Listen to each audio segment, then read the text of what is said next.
परम पवित्र भगवा ध्वज को प्रणाम करते हुए आज के इस गुरु पूजन कार्यक्रम में नेट पर उपस्थित आत्मीय सभी स्वयंसेवक बंधुओं, माननीय नगर कारवा जी, खंड कारवा जी और बिजली नगर क्षेत्र के सभी आत्मिक स्वयंसेवक बंधु भगनियों, आज का हमारा गुरु पूर्णिमा पर्व जो है यह परम पवित्र भगवा ध्वज की पूजन का पर्व है और यह जानने का पर्व है कि परम पवित्र भगवा ध्वज क्या है, इसकी क्या इतिहास है, परंपरा है, क्यों यह हमारे राष्ट्र का गुरु है, क्यों संघ ने इसको गुरु माना और इसके प्रति हमारा समर्पण क्या होना चाहिए। इन सारे बिंदुओं को, तथ्यों को जानने के लिए हमारा यह गुरु पूजन का पर्व आता है जो हम सभी मना रहे हैं।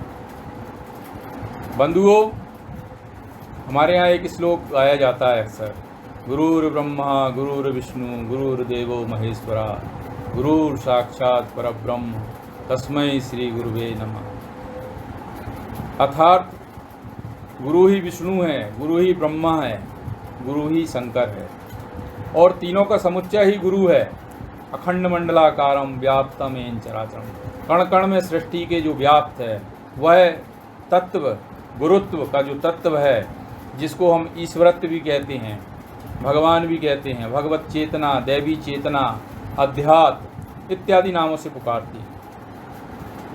सृष्टि के आदिकाल से एक दैवी चेतना का, अध्यात्म का जो अखंड प्रवाह चला आ रहा है, उस प्रवाह का नाम ही गुरुत्व है। उसका प्रतीक ही है हमारा परम पवित्र भगवा ध्वज है। इसलिए हमारे राष्ट्र का यह अनादिकाल से भगवा ध्वज गुरु रहा है और इस गुरुत्व को धारण करने के कारण ही हमारा राष्ट्र जगत गुरु था, विश्व गुरु था। मध्यकाल में, काल के प्रवाह में, कली के प्रवाह में हमारे देश का समाज गुरुत्व से हट गया, गुरुत्व से दूर हो गया। इसलिए उसके अंदर हीनता, दीनता और विकृति आ गई, कार्बन आ गया। जैसे अग्नि का तेज होता है, एक अग्नि का जलता हुआ अंगारा होता है, लेकिन उस पर जब राख आ जाती है तो उसका जो तेज है वो है थोड़ा सा धीमा हो जाता है, कम हो जाता है। वैसे ही हमारा समाज इस गुरुत्व से थोड़ा दूर हुआ और हमारे अंदर कुसंस्कार, संकीर्णता और ये सब विकृतियाँ आती चली गईं। किंतु राष्ट्रीय स्वयंसेवक संघ के संस्थापक परम पूजनीय डॉक्टर हेडगेवार जी ने इस तथ्य को समझा और जब उन्होंने संघ की स्थापना की तो स्थापना के कुछ समय पश्चात एक बैठक रखी, गुरु पूर्णिमा आ रही है, आइए हम इस पर चिंतन मंथन कर लें, हमारा गुरु कौन होगा। तब कुछ स्वयंसेवकों ने कहा कि आपने ही संघ की स्थापना की है, आप ही हमारे गुरु हैं। डॉक्टर हेडगेवार जी कुछ नहीं बोले, मुस्कुराए और भी लोगों से मंतव्य लिए। उन्होंने बैठक समाप्त की, बाकी जानकारियां लेकर दूसरे दिन पुनः बैठक की और उस बैठक में डॉक्टर जी ने इस बात को समझाया, यह परम पवित्र भगवा ध्वज हमारे राष्ट्र का गुरु है, इसके पीछे इतिहास है, परंपरा है और अखंड दैवी चेतना का जो प्रवाह चला आ रहा है उसका यह प्रतीक है। हमारी भारतीय संस्कृति, जिसको देव संस्कृति कहा जाता है, सनातन संस्कृति कहा जाता है। सनातन का अर्थ ही यह होता है अविनाशी तत्व है, जो कभी नष्ट नहीं होता, जो अक्षय है, अनादि है, अनंत है, अखंड है, मृत्युंजय है। वह अविनाशी तत्व क्या है? चेतना, परमात्म चेतना, ईश्वरी चेतना। उस ईश्वरी चेतना का प्रतिनिधित्व करने वाला यह रंग भगवा है। सूरज की अरुणिमा जो होती है प्रभात काल में हम देखते हैं, जो जीवन देती है, उसका रंग भी यही भगवा है। अग्नि की शिखा, यज्ञाग्नि की जो शिखा है वह भी भगवा ही है। यह भगवा रंग त्याग, अध्यात्म, दैवी चेतना, परिपक्वता का प्रतीक है। कच्चा आम हमने देखा कैसा होता है, हरे रंग का होता है। तो ऐसे ही दुनिया के अंदर बहुत सारे मजहब समय समय पर उत्पन्न हुए और वह सभी जो है वो अपरिपक्व हैं, किंतु हमारी जो सनातन संस्कृति है ये पूर्णतः परिपक्व है, पकी हुई है, परिपक्व है, पूर्णता को ये प्राप्त है। इसलिए इसका रंग हम देखते हैं कि भगवा है। आम भी पकने के बाद, फल भी पकने के बाद लाल होता है, भगवा कलर का होता है। हम सभी जानते हैं कि अब यह पक गया है, परिपक्व हो गया है। तो ऐसी हमारी सनातन संस्कृति है जो अनादिकाल से चला आ रहा है। इसके बारे में अभी ठीक ठीक कोई नहीं कह सकता कि ये कितने अरबों खरबों असंख्यों वर्ष प्राचीन। जब से सृष्टि का उद्भव हुआ है उसके पूर्व से यह है, गुरुत्व है, हिंदुत्व है, सनातन है। उसी को समय समय पर अन्य नामों से दुनिया ने पुकारा। सनातन संस्कृति, वो हिंदू संस्कृति, भारतीय संस्कृति, मानवीय संस्कृति, देवी संस्कृति इत्यादि इत्यादि नामों से इसको पुकारा। विश्व संस्कृति, प्राचीन काल में हमारी भारतीय संस्कृति, हिंदू संस्कृति हुआ करती थी। और दुनिया में जब कुछ नहीं था, Australia, America, England, China, Japan कुछ नहीं था, तब भी भारत था। विष्णु पुराण इस बात का प्रमाण है। उत्तरम यत् समुद्रस्य हिमाद्रस्य दक्षिणम वर्ष तद भारतम नाम यत्र संतति। अकॉर्डिंग टू विष्णु पुराण, भारत विष्णु पुराण में उल्लेख आता है कि सतयुग में भारत था। और इस सृष्टि में हजारों सतयुग बीत गए, इस पृथ्वी पर हजारों कलयुग बीत गए। कभी समय मिलेगा तो मैं आपको भारतीय पंचांग, भारतीय कालगणना का विषय रखूंगा। बहुत लंबा विषय है, 1-2 घंटे में समाप्त होता है वो, ऐसे 5-10 मिनट में नहीं समझाया जा सकता उसको। मैंने उस पर रिसर्च पेपर लिखे हैं 2-3। तो चूँकि पश्चिम का दर्शन बहुत छोटा है, बाल बुद्धि है, उनकी बाइबल कहती है कि मात्र सृष्टि को उत्पन्न हुए 8000 वर्ष हुए। तो मुझे हंसी आती है उनकी बाल बुद्धि पर ये क्या कह रहा है भाई, इसको ज्ञान ही नहीं है अभी। हमारे यहाँ का पंचांग तो असंख्यों वर्ष की गणना कर रहा है। हमारा भारतीय पंचांग तो पहले ही बता देता है 1 साल पहले कि इतने बजकर इतने मिनट पर इस तारीख को सूर्य ग्रहण पड़ेगा, चंद्र ग्रहण पड़ेगा, ये मुहूर्त आएगा, ये नक्षत्र निकलेगा, और उसमें 1 सेकंड का भी अंतर नहीं होता है। यहाँ तो हजारों साल पहले बता देते हैं कि 823 वर्ष बाद ये सूर्य ग्रहण पड़ा है, अब पुनः पड़ेगा इतने वर्ष बाद। बताइए, ऐसा हमारा है। तो जब दुनिया में कुछ नहीं था तब भी भारत था और भारतीय संस्कृति थी। इस बात पर हमें विश्वास करना चाहिए। ये रिसर्च का विषय है, जानने का विषय है। हमारी अज्ञानता के कारण हम लोगों को प्रश्न का उत्तर नहीं दे पाते। अभी मेरे से एक दिन एक स्वयंसेवक ने पूछा कि सर, एक व्यक्ति पूछ रहा है कि ये हिंदू शब्द तो रामायण, महाभारत, पुराण, वेद कहीं नहीं आया, फिर कहाँ से तुम हिंदू हो? सर मैं क्या जवाब दूँ उसको? मैंने कहा अच्छा, वाह वाह वाह, आप जवाब नहीं दे पाए? बोले जी सर। फिर मैं उसको समझाया। बोले अरे सर, मुझे तो ये पता ही नहीं था। भैया अध्ययन किया करो, सत्संग किया करो, बौद्धिक सुना करो, उस पर चिंतन मनन किया करो। 150 बौद्धिक सुनो, आपकी माइंड क्लियर हो जाएगा, कॉन्सेप्ट क्लियर हो जाएगा, अवधारणा समझ में आ जाएगी और अपने आप पे गर्व होगा, मैं भारतवासी हूँ, मैं हिंदू हूँ। समझना पड़ेगा उस गुरुत्व को। तो एक ग्रंथ और है बृहस्पति आगम, जिसमें भारत का वर्णन आता है। वह बृहस्पति आगम संस्कृत का ग्रंथ है, अति प्राचीन है, और वह कहता है हिमालयात् समारभ्य यावत् हिंदू सरोवरम तम देव निर्मितम देशम हिंदुस्तानम प्रक्षते। हिमालय पर्वत, कैलाश पर्वत की चोटी से लेकर हिंदू सरोवर तक, जिसको हम हिंद महासागर कहते हैं वर्तमान में, इंडियन ओशन तक पर्यंत जो देश है, हिंदुस्तानम प्रक्षते, ये हिंदुस्तान है। और ये देवताओं के द्वारा निर्मित देश है, राष्ट्र है। देव निर्मितम देशम हिंदुस्तानम प्रक्षते, और इसकी संतति हिंदू कहलाती है। बताइए, वह ग्रंथ कह रहा है। लेकिन हमारे यहाँ तो सिलेबस में ये दिखाई नहीं देता। हमारे यहाँ तो हमको क्या बताया गया कि वो ईरानियों ने, यूनानियों ने आपको साकोहा पुकारा और सिंधु के इस पार रहने वाले लोगों को हिंदू कहा।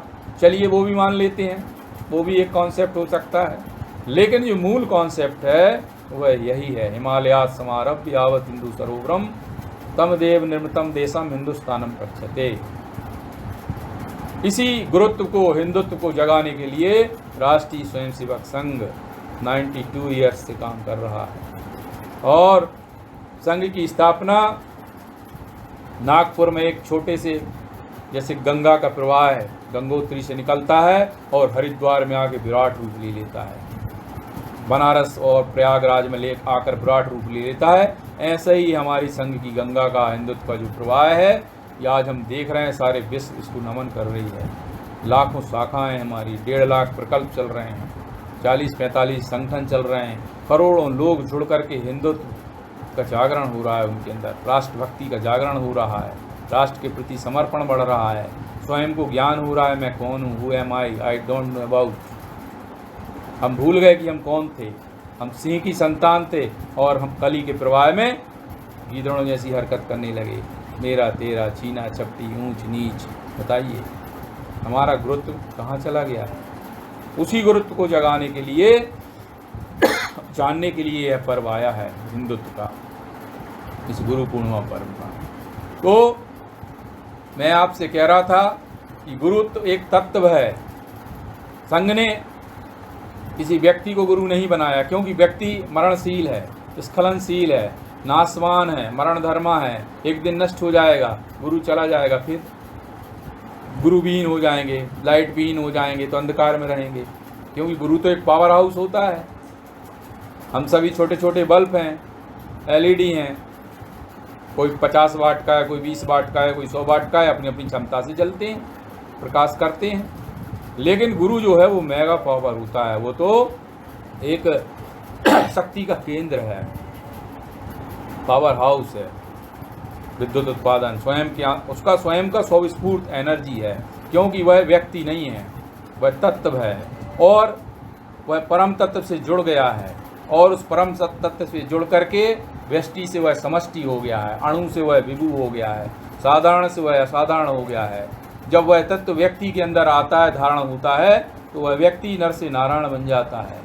उस तत्व को धारण करने के कारण ही विश्वामित्र, वशिष्ठ, जमदाग्नि, कृतु, रामकृष्ण परमहंस, स्वामी विवेकानंद, समर्थ गुरु रामदास, ये सब गुरु हो गए थे। गुरु उस तत्व है। लेकिन संघ ने इस बात पर विचार किया कि यदि हम किसी व्यक्ति को गुरु बनाएंगे और वह व्यक्ति चला गया तो फिर हम तो अनाथ हो जाएंगे, हमारा कोई मार्गदर्शक नहीं होगा।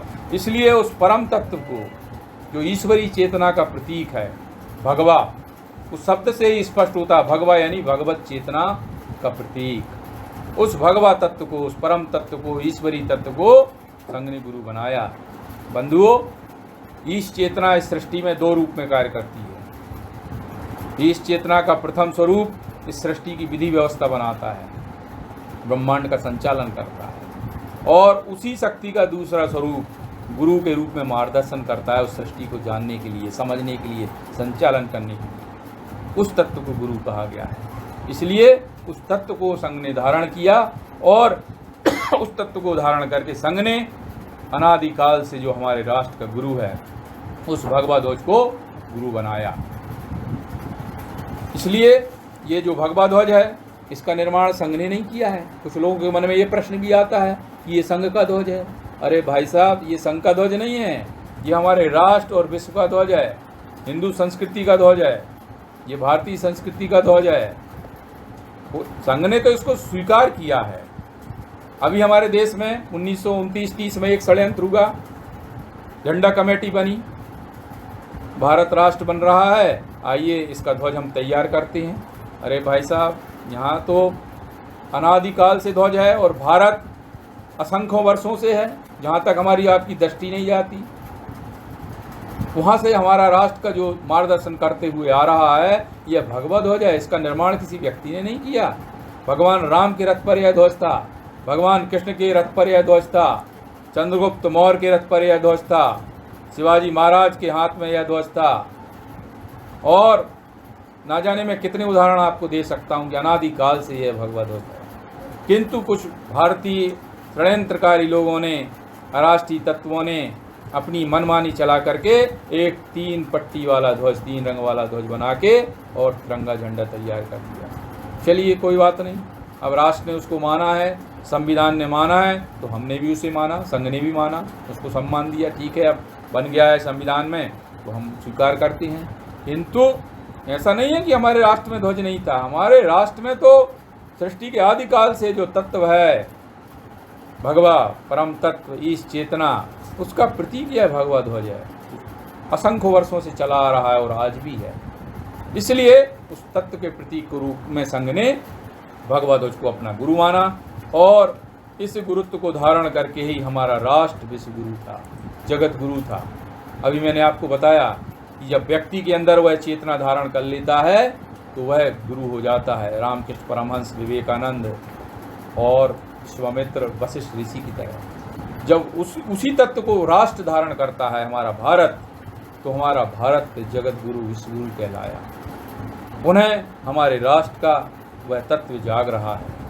हम देख रहे हैं कि देश के अंदर लाखों लाख स्वयंसेवक, राष्ट्रभक्त बंधु देश के लिए सर्वस्व अर्पण करने के लिए तैयार हैं। अभी भारत सरकार आह्वान कर दे कि चाइना बॉर्डर पर युद्ध होना है, आइए, कौन कौन तैयार है आइए, तो मैं आपको गारंटी दे रहा हूँ लाइन लग जाएगी लाखों युवकों की, लाखों भारतीय। अभी भी भाई साहब हम चलेंगे, चलिए, नहीं भाई साहब आपकी उम्र ज़्यादा हो गई 45, आप रहने दीजिए। लेकिन वो कहेंगे नहीं नहीं भाई साहब हमें आप ले तो चलिए, फिर देखिए।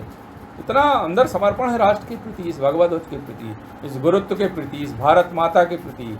ये पुण्य भूमि, देवभूमि है। यहाँ पर जन्म लेना बहुत बड़ा सौभाग्य है, किंतु अज्ञानता बस हम इसे समझ नहीं पा रहे हैं। दुर्लभे भारतम जन्मे।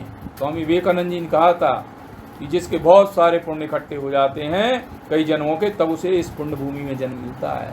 इसलिए इसे व्यर्थ मत गवाइए। कंकड़ पत्थर की तरह, कोयला की तरह इस चंदन के वृक्ष को जला करके 2 रुपये किलो का कोयला मत बनाइए। ईश्वर दुर्लभ है, इसको राष्ट्र कार्य में लगाइए। युग ऋषि वेदमूर्ति तपोनिष्ठ पंडित श्री राम शर्माचार्य ने कहा है कि मनुष्य जीवन का मूल उद्देश्य समाज की सच्ची सेवा करते हुए आत्म कल्याण कर लेना। इस तत्व को हमें समझना पड़ेगा। स्वामी विवेकानंद जी ने भी यही कहा था कि जब जीवन में मृत्यु ही अवश्यंभावी है तो क्यों ना हमारा जीवन धर्म के लिए समर्पित हो, वसुदैव कुटुंबकम के लिए समर्पित हो। इन विचारों के प्रकाश में जब हम अपने जीवन लक्ष्य का निर्धारण करेंगे तो हम देखेंगे हमारे अंदर वह तत्व आता चला जाएगा। लेकिन हमें पात्रता विकसित करनी होगी। आचार्य जी कहते हैं कि बेटा ईश्वर बहुत दयालु है, वह कृपा करना चाहता है तुम्हारे ऊपर, हिमालय की सत्ताएं अनुदान वरदान देना चाहती हैं, लेकिन एक आप ही हो कि आँख पर पट्टी बांध बैठे हो। आप अपने आप को पात्र ही नहीं बना रहे हैं, आप पवित्रता ही धारण नहीं कर रहे हैं, मन के अंदर जो कलमश है उसको बाहर ही नहीं निकाल रहे हैं। लोभ मोह अहंकार वासना तृष्णा अहमता में ही आप जकड़े हुए हैं, तो कैसे वह तत्व आपके ऊपर आएगा, धारण होगा आपके अंदर। पहले खाली करना पड़ता है बंसी की तरह, तब भगवान कृष्ण का स्वर उसमें से निकलेगा। तो यह हमारा जो भगवा ध्वज है ये अनादिकाल से चला आ रहा है और अनंत काल तक ये रहेगा। ये अविनाशी है, अजर है, अमर है, अखंड है, अनादि है, अक्षय है, मृत्युंजय है। और इसलिए हमारी हिंदू संस्कृति में हमने इसको गुरु माना, भारतवर्ष ने इसको गुरु माना। इसके पीछे इतिहास है, परंपरा है, इसको हमें जानना चाहिए। अब बात आती है समर्पण। गुरु पूर्णिमा पे हमारा समर्पण होना चाहिए। तो समर्पण कैसा होना चाहिए?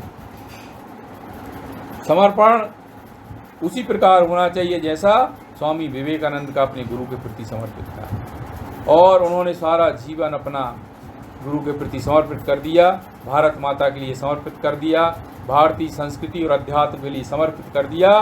तो ईश्वरीय चेतना उनके अंदर समा गई और वह स्वयं गुरुत्व को धारण करके सारे दुनिया को उन्होंने हिंदुत्व का परिचय कराया, हिंदुत्व का डंका बजाया, सारी दुनिया को मुट्ठी में कर लिया था। तब अमेरिका के एक व्यक्ति ने कहा था कि स्वामी जी, जिस देश में आप जैसी महान आत्माएं हैं, विभूतियां हैं, प्रतिभाएं हैं, आप तो स्वयं ही सूर हैं। आपके यहाँ पर हमारे यहाँ के लोग ईसाई मिशनरियाँ भेजते हैं प्रचार करने, कितनी बड़ी निरी मूर्खता है। सूर को दीपक दिखाना है, बताइए। जहाँ ऐसे सूर मौजूद हों वहाँ दीपक भेजना, बताइए कितनी बड़ी मूर्खता है, अज्ञानता है, का घोतक है। तो ऐसा गुरुत्व स्वामी जी के अंदर था। और प्रोफेसर राइट थे, उन्होंने कहा कि स्वामी जी, आपकी प्रतिभा के आगे हम सब नतमस्तक हैं।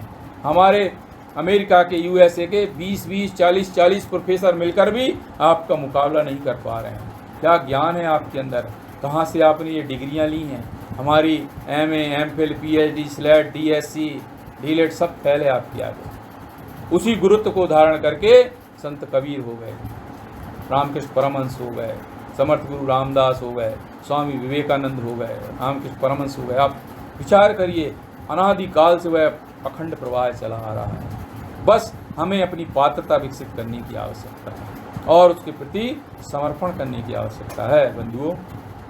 तो इसी तत्व के प्रति समर्पित होकर के हरिश्चंद्र भगवान राम के पूर्वज थे और उनसे गुरु ने आह्वान किया विश्वामित्र ने कि आज गुरु तुमसे कुछ मांगने आया। उनका गुरुदेव आदेश करिए। बोले मुझे सारा राजपाट समर्पित कर दो। बोले जी गुरुदेव। और उन्होंने संकल्प लिया और समर्पित करके जंगल में चले गए और दर दर की ठोकर खाई, लेकिन सत्य को नहीं त्यागा, उस तत्व को नहीं त्यागा भगवत। और बच्चे की मृत्यु हो गई, रोहित की पत्नी बिछुड़ गई और इतनी गरीबी आ गई, दरिद्रता आ गई कि उनको एक शमशान घाट में नौकरी करनी पड़ी, बताइए। लेकिन उन्होंने सत्य को नहीं त्यागा। भगवान ने इतनी कठिन परीक्षा ली उनकी, विश्वामित्र ऋषि ने, और अंत में उनकी विजय हुई, सत्य की विजय हुई। इसलिए आज वह हरिश्चंद्र करोड़ों वर्ष के बाद भी जीवित है। सिंबल ऑफ ट्रुथ हो गया, वो सत्य का प्रतीक बन गया, क्योंकि उसने अपना समर्पण किया था सत्य के लिए। सत्य में ही धर्म की प्रतिष्ठा है। धर्मस्य मूलम सुखम, धर्म ही सुख का मूल है और सत्य में ही धर्म की प्रतिष्ठा है। और भगवा ध्वज धर्म का ही प्रतीक है, उस सनातन धर्म का प्रतीक है, हिंदुत्व का प्रतीक है। ऐसा हमारा समर्पण होना चाहिए भगवा ध्वज के तरीके से बंधुओं। और बात आती है, भगवान राम कृष्ण ने भी अपना समर्पण किया गुरु को और गुरु आज्ञा से धर्म संस्थापना का संकल्प लिया और लोक कल्याण के लिए अपना जीवन लगा दिया। परित्राणाय साधूनाय विनाशाय च दुष्कृताम, ऐसा समर्पण हमारा होना चाहिए। स्वामी विवेकानंद की तरह समर्पण होना चाहिए। वीर शिवाजी ने जीवन का व्रत लिया था हिंदवी साम्राज्य का, और गुरु ने कहा था, समर्थ गुरु रामदास ने, कि शिवा यह ध्वज देख रहे हो जो पहाड़ी पर लगा हुआ है किले पर, यह कभी झुकना नहीं चाहिए, चाहे इसके लिए सर्वस्व क्यों ना अर्पण करना पड़े, समर्पण करना पड़े। और वीर शिवाजी ने मुगल काल में 166 किले छोड़ा करके हिंदू साम्राज्य की स्थापना की। इसलिए संघ ने शिवाजी महाराज के जन्मदिन को हिंदू साम्राज्य दिवस के रूप में मनाया। ऐसा समर्पण हमारा होना चाहिए, वीर शिवाजी की तरह, आरुणि की तरह होना चाहिए। जैसे आरुणि ने अपने गुरुदेव की आज्ञा पर समर्पण किया था और स्वयं लेट गए मेड़ के पानी को रोकने के लिए। एकलव्य की तरह समर्पण होना चाहिए कि गुरु आज्ञा पर बगैर कोई चिंता किए और अंगूठा काट कर दे दिया।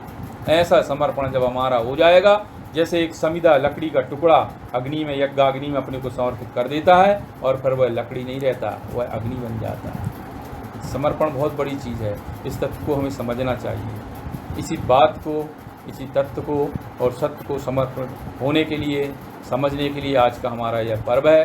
इसी पर यह बौद्धिक चल रहा है।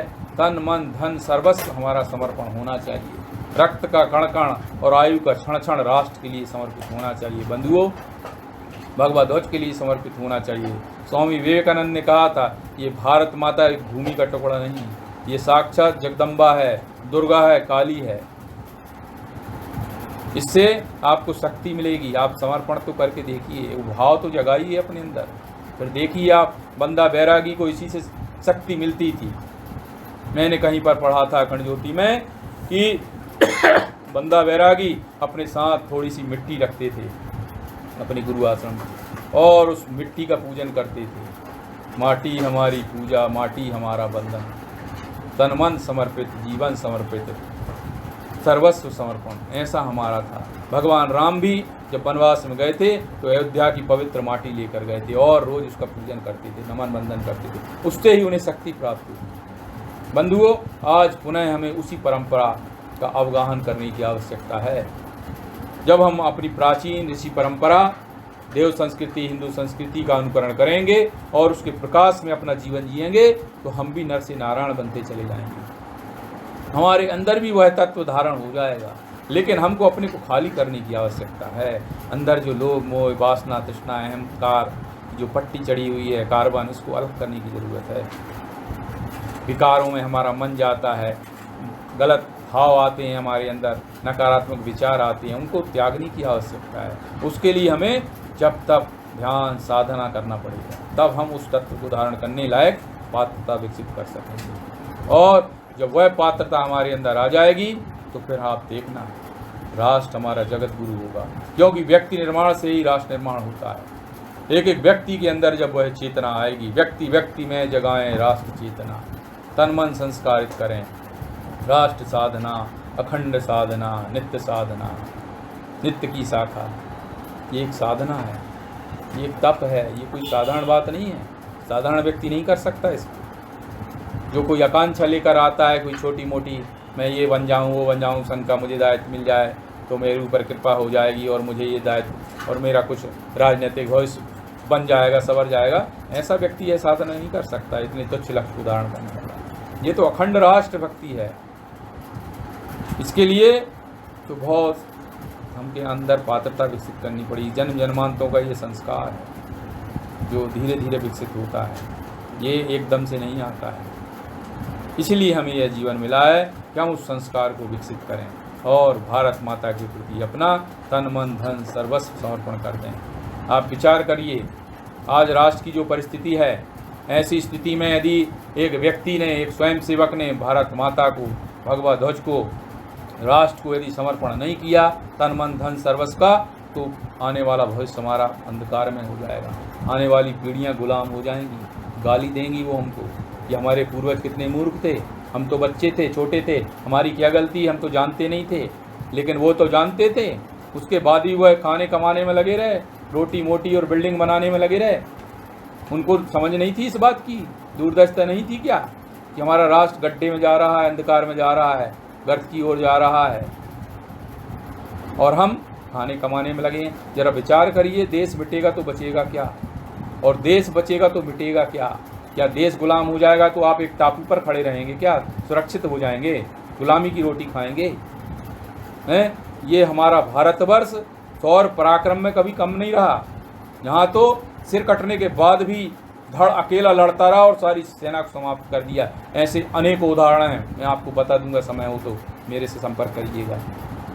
राजस्थान के राजपूत वीरों ने सर कटने के बाद भी युद्ध किया और सारी सेना को समाप्त कर दिया। ऐसा भारत है ये भारत इतना साधारण नहीं है जो हर कोई इसको समझ ले। हजारों लाखों लोग भारत में आए और यहाँ से ले गए ज्ञान की गंगा में डुबकी लगाकर। भारत ने कभी पेटेंट नहीं कराया ज्ञान का, है? भारत में तो ज्ञान की खान है, महासागर है, आओ डुबकी लगाओ, ले जाओ। मैक्स मूलर आया और वेदों को ले गया, पांडुलिपियाँ ले गया। कभी भारत ने कहा कि नहीं नहीं हमारे वेद मत ले जाओ?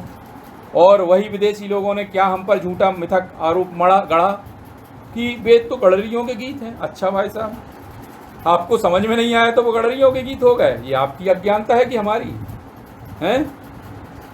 अच्छा चलिए मैं आपसे एक प्रश्न करता हूं कि वेद अगर गडरिये के गीत थे तो फिर आपने पांडुलिपियां क्यों चुराई?